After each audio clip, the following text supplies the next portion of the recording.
Hello everyone. Student केवी PGT के जो पुराने क्वेश्चंस हैं, प्रीवियस सैम्पल पेपर्स, उनमें से कुछ इंपॉर्टेंट क्वेश्चंस मैं आप लोगों के लिए लेकर के आई हूँ। तो इन क्वेश्चंस में स्टूडेंट आप लोगों के लिए खासकर माइक्रो इकोनॉमिक्स, जो कि आप लोगों को काफ़ी डिफिकल्ट लगता है, वैसे क्वेश्चंस हम इसमें सॉल्व करेंगे। First, let me introduce myself. Student, I am Dr. Shipra Srivastav. This is my mobile number 8439066995.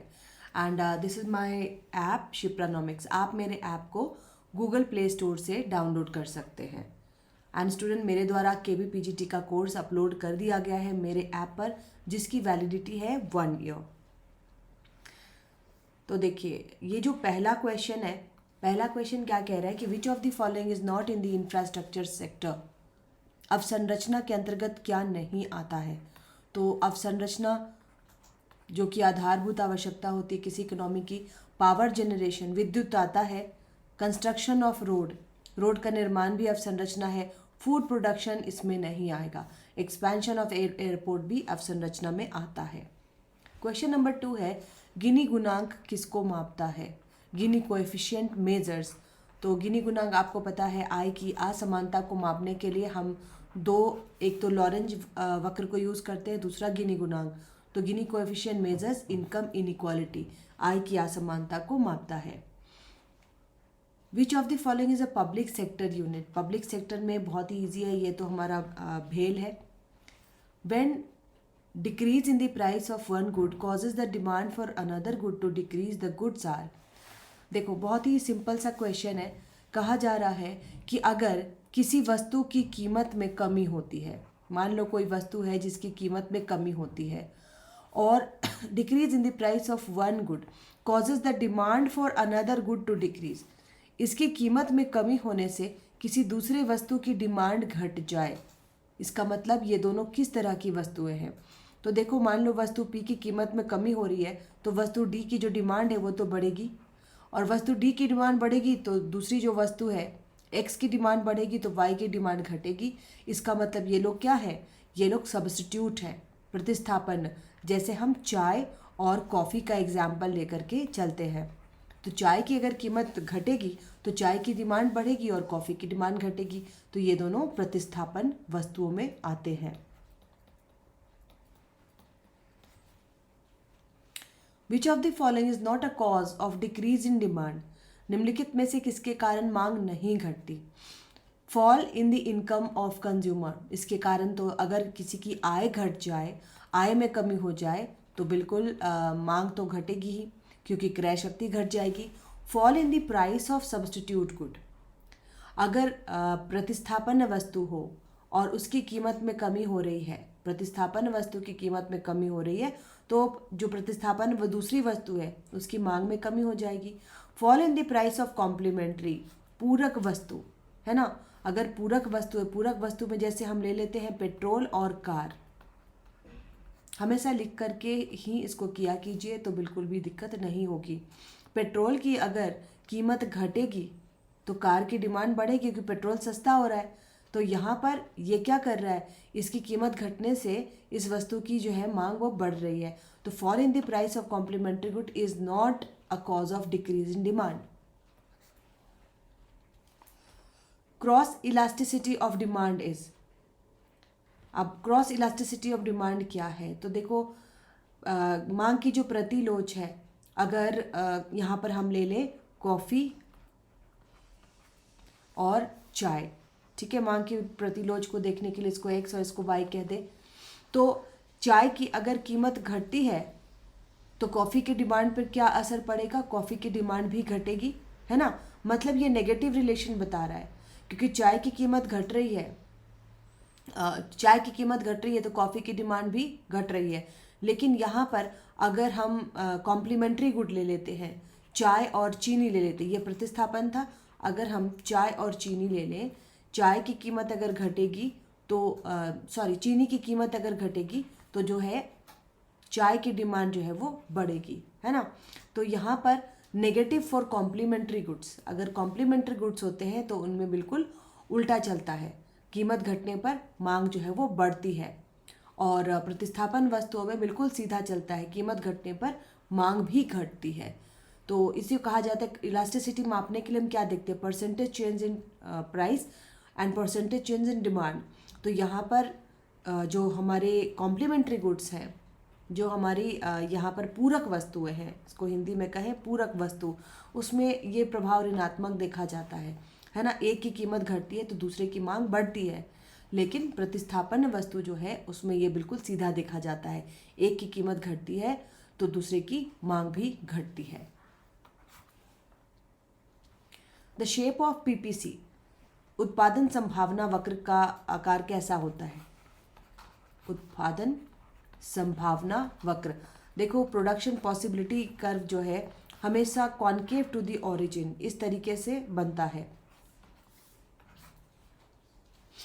When availability of resources increases production possibility curve will, अगर संसाधन अगर संसाधन ज़्यादा मिलेंगे, जैसे कोई भी संसाधन हो, संसाधन की कमी के कारण संसाधन सीमित है, जिसके कारण क्या होता है, हमें चॉइस की प्रॉब्लम होती है, हमें चुनना पड़ता है। अगर संसाधन बढ़ेंगे तो हमारा पीपीसी भी आगे की ओर बढ़ेगा, shift toward the right. Consumer is in a state of एक जो कंज्यूमर है, उपभोक्ता है, वो कहाँ पर संतुलन में होगा? तो देखो उपभोक्ता का जो संतुलन होता है, सीमांत उपयोगिता को हम डिवाइड करते हैं कीमत से, और ये बराबर होती है सीमांत उपयोगिता of money, MUX by PX is equal to MUM। तो यहाँ पर अगर हम PX देखें तो PX बराबर क्या होगा, marginal utility divided by marginal utility of money. तो यहाँ पर तीसरा जो इक्वेशन है वो सही है। Slope of the indifference curve, तटस्थता वक्र रेखा की ढाल क्या बताती है? देखो तटस्थता वक्र रेखा की ढाल जो है वो बताती है मार्जिनल रेट ऑफ सब्स्टिट्यूशन, प्रतिस्थापन की सीमांत दर क्या है। और इसी तरीके से ये ढाल क्या बताएगी, भाई प्रतिस्थापन की सीमांत दर क्या है ना। एक वस्तु x को अगर आप दूसरी वस्तु y से बदल रहे हो तो किस तरीके से बदल रहे हो, उसकी ढाल क्या, उसका रेट क्या है, तो marginal rate of substitution between two goods. इसी तरह आइसोकॉन्ट आ जाएगा तो उस समय उसमें क्या जुड़ जाएगा, marginal rate of technical substitution. At the point of consumers equilibrium, slope of indifference curve and budget line, ये उपभोक्ता का संतुलन पूछा जा रहा है कि उपभोक्ता के संतुलन में जो इंडिफरेंस कर्व है और जो बजट लाइन है वो कैसे होना चाहिए, उन दोनों की ढाल जो है बराबर होनी चाहिए, है ना। उपभोक्ता का जो अनाधिमान वक्र है, इंडिफरेंस कर्व और बजट लाइन, दोनों की ढाल जो है वो समान होनी चाहिए। Out of the following which is not a reason for decrease in supply, निम्नलिखित में से किससे पूर्ति में कमी नहीं होगी? Increase in price of a competing good, अगर मान लो कॉम्पीटिंग गुड में हम क्या ले लें, चाय और कॉफ़ी का उदाहरण हम ले लेते हैं, ठीक है। अगर increase in the price of, चाय की कीमत अगर बढ़ेगी तो कॉफ़ी की डिमांड बढ़ेगी, है ना, क्योंकि चाय की डिमांड घट जाएगी। तो out of the following which is not a reason for decrease in supply, तो ये तो बिल्कुल नहीं है। Decrease in the number of firm in the market, improvement in technology और increase in price of factor. Decrease in the number of firms in the market, नहीं, firm अगर ज़्यादा होंगे तो सप्लाई तो बढ़ेगी। इम्प्रूवमेंट इन टेक्नोलॉजी, इससे भी जो है प्राइस जो सप्लाई जो है वो अच्छी होगी, बढ़ेगी। Increase in price of factor of production, इससे क्या होगा, सप्लाई जो है थोड़ी कम हो सकती है। अगर जो रॉ मटेरियल है, जो कच्चे माल है, जो आगत है, आगत के ही कीमत में वृद्धि हो जाए तो पूर्ति में कमी होगी। तो out of the which is not a reason for decrease in supply, तो increase in price of factor of production it is a reason of decrease in supply. Improvement in technology is not a reason of decrease in supply. अच्छा, इसमें यहाँ पर होगा student, sorry, यहाँ पर जो होगा ऑप्शन होगा सी, है ना। Decrease in the number of firm in the market, अगर फर्म की संख्या घट जाएगी तो उससे भी क्या होगा कि सप्लाई की कमी हो जाएगी। Increase in price of competing good, इससे भी सप्लाई की कमी देखी जाएगी, क्योंकि डिमांड घट गई है तो सप्लाई की भी कमी होगी, है ना। Increase in price of a competitive good, इससे भी सप्लाई कम होगी। Decrease in the number of firm in the market, अगर फर्म्स की संख्या घट रही है तो इससे भी सप्लाई कम होगी। इम्प्रूवमेंट इन टेक्नोलॉजी, अगर तकनीकी वृद्धि होगी तो सप्लाई बढ़ेगी, घटेगी नहीं। Demand curve of firm under perfect competition, पूर्ण प्रतियोगिता में मांग वक्र कैसा होता है, बिल्कुल एक्स अक्ष के समानांतर होता है। कीमत यहाँ पर होती है और ए आर बराबर एम आर, इस तरीके से हम लिखते हैं, यही मांग वक्र होती है। तो मांग वक्र जब वाई अक्ष के समानांतर होती है तो इलास्टिसिटी बराबर अनंत। Elasticity of demand is infinity, equilibrium price no matter supply increases और decreases.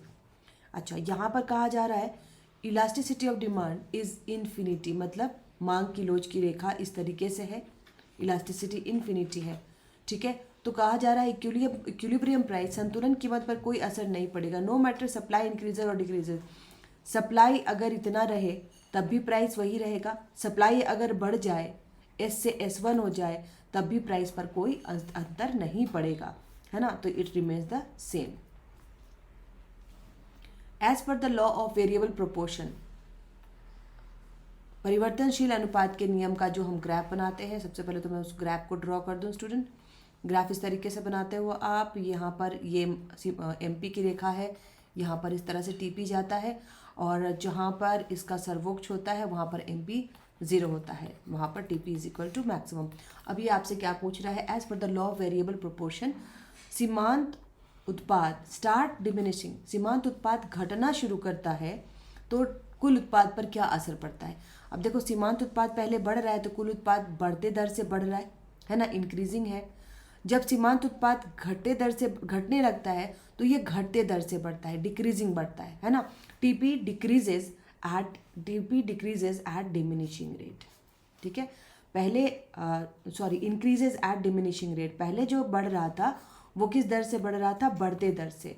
Increases at diminishing rate, पहले बढ़ते दर से बढ़ रहा था, फिर घटते दर से बढ़ रहा था। और दर को हम कैसे देखते हैं, स्लोप से देखते हैं। और जहाँ पर MP बराबर 0 होता है वहाँ पर ये मैक्सिमम हो जाता है। Under perfect competition and short run firm would continue to produce. अच्छा, यहाँ पर आपसे शटडाउन पॉइंट पूछा जा रहा है कि वो बिंदु बताएं जहाँ के बाद फर्म अपनी दुकान बंद कर देगा। पूर्ण प्रतियोगिता में तालाबंदी कब होगी। तो देखो, पूर्ण प्रतियोगिता में दो तरह के कॉस्ट को हम लेके चलते हैं, फिक्स कॉस्ट और वेरिएबल कॉस्ट। तो जब तक वेरिएबल कॉस्ट निकलता रहेगा तब तक तालाबंदी नहीं होगी, लेकिन अगर कीमत परिवर्तनशील लागत से भी छोटी हो जाएगी तब क्या होगा, फर्म जो है वो शट डाउन कर देगी। तो it is able to recover its variable cost, है ना। A firm would continue, firm तब तक कंटिन्यू करती रहेगी जब तक कि वो अपना परिवर्तनशील लागत निकाल ले रही है। Example of transfer payment, old age pension. अच्छा, ट्रांसफ़र पेमेंट स्टूडेंट क्या है, जो हमें बैठे बिठाए जो पैसे मिल रहे हैं, हमने उसके लिए कोई मेहनत नहीं किया, और हम जब मेहनत करके कमाते हैं तो उसको हम फैक्टर पेमेंट में लेते हैं। To increase the flow of credit in the economy, अर्थव्यवस्था में अगर मुद्रा पूर्ति बढ़ानी है, फ्लो ऑफ क्रेडिट बढ़ाना है, ऋण की उपलब्धता बढ़ानी है, तो सेंट्रल बैंक क्या करेगा, मनी सप्लाई को अगर बढ़ाना है तो जितने भी रेट्स हैं उनको डाउन करना पड़ेगा, चाहे वो रेपो रेट हो, रिवर्स रेपो रेट हो, SLR हो, तो रिड्यूसेस दी SLR। सबसे पहला ही हमारा जवाब मिल गया, और जब हमें पहले ही जवाब मिल जाता है तो हम आगे के ऑप्शन पर नहीं जाएंगे, है ना। CRR बढ़ाने से मनी सप्लाई घटेगी, बैंक रेट बढ़ाने से भी मनी सप्लाई घटेगी, ठीक है स्टूडेंट। तो this was the sample questions जो प्रीवियसली आस्क्ड क्वेश्चंस। और स्टूडेंट ये वाला जो कोर्स है वो मेरे ऐप पर आप लोगों के लिए दे दिया गया है, और इसकी लाइव क्लासेस भी चल रही हैं। इनकी लाइव क्लासेस के लिए must download my app Shipranomics. Live classes student week में ऑल्टरनेट डे चलती हैं, और KV की जो लाइव क्लासेस हैं, मॉर्निंग में अभी स्टैटिस्टिक्स की क्लास शुरू हो रही है और इवनिंग में माइक्रो की क्लास। That's all for